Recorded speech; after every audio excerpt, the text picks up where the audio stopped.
Putri Delina mati kutu, giliran pakar ekspresi bongkar isi hati, Natalie Holzer pilih pisah, diem. Nama Natalie Holzer istri Sule mendadak jadi sorotan manakala isu keretakan hubungannya dengan Putri Delina, buah hati Sule mencuat ke publik. Hubungan istri Sule, Natalie Holzer dengan Putri Delina masih terus memanas.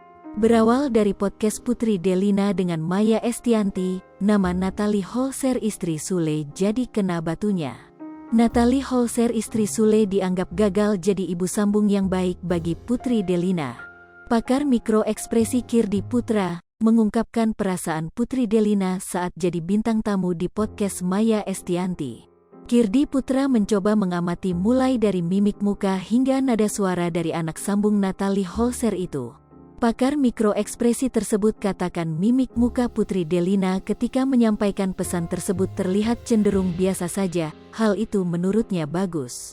Jadi saya ngeliat bahwa ketika dia ngomong tentang Natalie gitu ya, buat saya wajahnya itu cenderung gak ada ekspresi. Nah menariknya gini, gak ada ekspresi tuh karena sebetulnya gak ada perasaan yang marah. Seharusnya bagus, namun harus digarisbawahi, ya, ucap Kirdi Putra.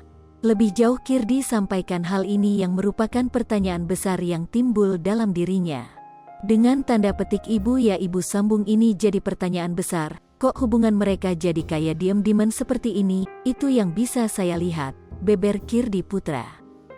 Natalie Holzer angkat kaki dari rumah, isyaratkan ada keretakan, terkuak nasib pilu Natalie Holzer.